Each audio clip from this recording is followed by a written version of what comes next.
Hello everyone, आज म बीआईसीटी को 2080 मा सोधिएको है 2080 मा सोधिएको 7th सेमेस्टरको डिस्क्रिट म्याथमेटिक्सको क्वेसन चाहिँ अहिले म सल्भ गर्न जाँदैछु है। हामीले चाहिँ यहाँ के सोधेको थियो भन्दा find boolean product of A and B भनेर सोधेको छ। यसलाई चाहिँ हामीले बुलियनको चाहिँ यसको चाहिँ हामीले यो बुलियन म्याट्रिक्सको चाहिँ हामीले प्रडक्ट निकाल्ने हो कि है। यो थाहा पाउने अब प्रडक्ट निकाल्ने अनि त्यसपछि हामीले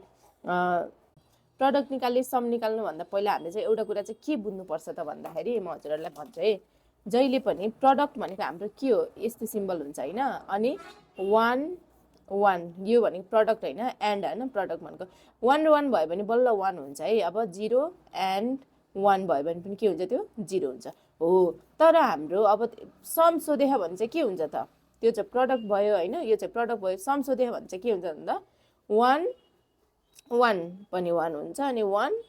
और 0 एटलिस्ट एउटा मात्रै 1 भयो भने पनि त्यो के हुन्छ, 1 हुन्छ के है। जहिले पनि हामीले के गर्नुपर्छ त भन्दा यो चाहिँ हाम्रो प्रडक्टको है कन्सेप्ट। प्रडक्टमा चाहिँ दुईटै 1 हुनुपर्छ बल्ल 1 आउँछ भने सममा चाहिँ एटलिस्ट एउटा मात्रै 1 भयो भने पनि 1 हुन्छ अनि यदि त्यो दुईटै 0 छ भने बल्ल 0 हुन्छ है। यो कन्सेप्ट बुझ्नुपर्छ है। ल अब यही कन्सेप्टमै घुमेर हामीले चाहिँ यो सल्भ गर्छौँ है। ल अब म सुरु गरेँ।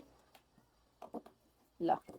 अब क्वेसनको अनुसार अब हामी सल्भ गऱ्यौँ भने त हामीले के छ भन्दा ए इन्टु बी है। अब यो दुईटा म्याट्रिक्सको बुलियन प्रोडक्ट हामीले निकाल्ने हो नि त। अब ए इन्टु बी भनेपछि अब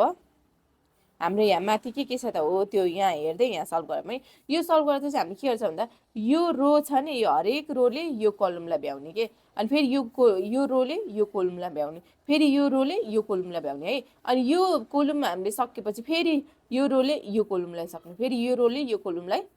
हिसाब गर्दै जाने के। ल अब गरेर हेरौँ अनि फेरि बल्ल बुझ्न सजिलो हुन्छ। ल अब सबैभन्दा पहिले के गर्नु पऱ्यो त, हामीले यो 1 छ न, 1 एन्ड यो चाहिँ हामीले प्रडक्ट भयो भन्यो भने चाहिँ यो सिम्बल युज गर्नुपर्छ है, 1 एन्ड 1। अनि त्यसपछि यो अर हामीले यो सिम्बल पनि युज गर्छौँ है यसमा। अनि त्यसपछि फेरि 0 एन्ड अब 0मा के लिने, यो 0 अनि अर फेरि 0 एन्ड अनि यो 1 अनि त्यसपछि फेरि अर अनि 1 एन्ड 1 भनेपछि हामीले अब यो पुरै रोले यो कलम सक्यो नि त होइन हो। अब फेरि यो रोले यो कलमलाई सक्ने है। ल अब 0 एन्ड 1 अर अब यहाँ के छ, 1 छ होइन, 1 एन्ड अनि यहाँ के छ 0 अर अनि त्यसपछि फेरि यहाँ के छ 0 होइन, 0 एन्ड यहाँ के छ 1 अनि त्यसपछि फेरि यहाँ के छ 1 होइन, 1 एन्ड 1 अनि फेरि अब अर्को हामी गरौँ यो 1, अब 1 एन्ड 1। अब यसमा सजिलो ट्रिक चाहिँ म के बताउँछु भन्दा अगाडिको चाहिँ यो हेर्दै राख्ने होइन, अनि यो रोको हामीले हेरिराख्नु परेन, यो सरी रो चाहिँ हामीले यो हेर्ने होइन, यो कोलम चाहिँ अब हेरिराख्नु परेन कि। मैले यो चाहिँ हामी ट्रिक बताउँछु है। के गर्ने भन्दा ठ्याक्कै यो पछाडिको नम्बर छ नि हो, यसैलाई एड गर्दै जाने। 1 छ होइन अर 0 अनि फेरि सरी 1 एन्ड 0 अनि अर अनि फेरि के छ यहाँ 1 छ है हामीसँग भनेपछि एन्ड 1 अनि फेरि अर फेरि 1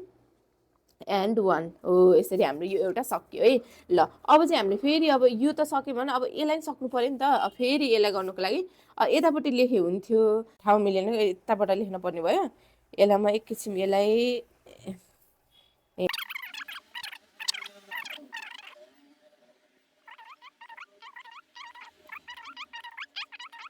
ल अब यो चाहिँ हामीले एउटा सक्यौँ नि त। अब फेरि अर्को रोको लागि फेरि हामीले यतापट्टि गर्छौँ है। ल अब फेरि के गर्यौँ, यो रोले यो कोलमलाई गर्नु है। अब 1 एन्ड 0 हेर्नु है, फेरि अर यो सिम्बल राख्ने, फेरि 0 एन्ड 1 फेरि अर अनि फेरि 0 एन्ड 1 है अनि फेरि अर अनि फेरि 1 एन्ड 0 हो। यसरी हामीले गर्नु पर्यो है। अब फेरि यतापट्टि पनि यो यसको पनि हेर्दै जाऊँ। एन्ड अब फेरि मैले भने नि त यो त हाम्रो एउटै कोलम छ नि त, त्यही भएर ठ्याक्कै यो पछाडिको नम्बर हेर्दै जाने, अगाडिको मात्र यहाँ हेर्ने, पछाडि चाहिँ यो सेमै हुन्छ कि सबै है। भनेपछि हाम्रो यहाँ 0 छ है एन्ड 0 अर 1 एन्ड 1 अर यहाँ पनि 0 रहेछ, 0 एन्ड 1 अर 1 एन्ड 0 के भयो, सेम भयो क्या हो, ए होइन भएन। अनि अब एउटा यो 1 and 0 or 1 and 1 or 1 and 1 हामीले चाहिँ पछाडि पछाडि मात्र हेर्यौँ अगाडि चाहिँ सबैमा 1 नै 1 छ 1 and 1 हो ल ठ्याक्कै अब यो गरेमा न अब बल्ल अब मेन कुरा चाहिँ अब यहीँबाट आउँछ कि हामीले त यो त गर्यौँ हैन ल अब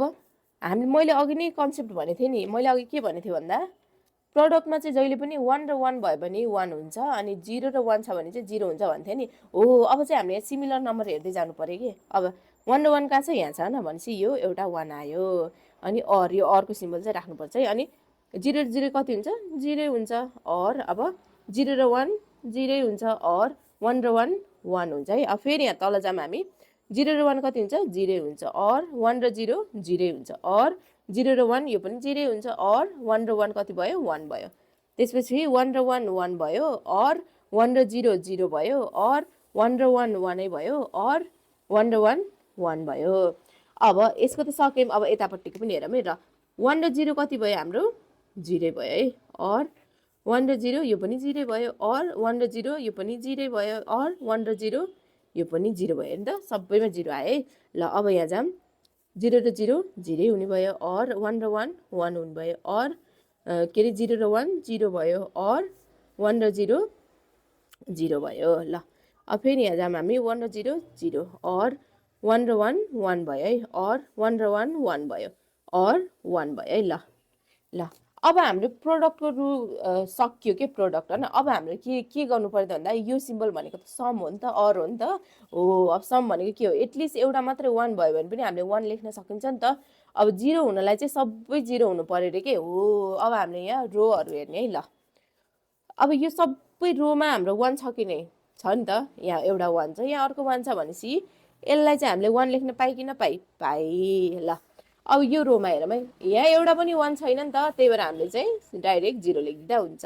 अब यहाँ एउटा 1 छ कि नै छ भनेपछि यहाँ 1 हुन्छ अनि यहाँ एउटा 1 छ कि नै छ नि एउटा 1 छ यहाँ तिनवटा 1 छ ल भनेपछि यहाँ पनि 1 लेख्न पाइयो यसमा 1 छ कि नै छ भनेपछि यहाँ पनि 1 लेख्न पाइयो यसमा 1 छ कि नै छ है एउटा दुईटा तिनवटा लेख्दा भनेपछि 1 लेख्न पाइयो ल हाम्रो यही नै हो एन्सर देख्नुभयो कति सजिलो छ हजुरले चाहिँ यति 0 र 1 को रुल थाहा भयो भने हजुरले एन्ड अरको रुल थाहा भयो भने चाहिँ हजुरले यो गर्न सक्नुहुन्छ यो क्वेसन सल्भ गर्न सक्नुहुन्छ जुन चाहिँ हाम्रो फाइनल इक्जाममा थियो हजुरले यति गर्नुभयो भने 5 मार्क्स पाउनुभयो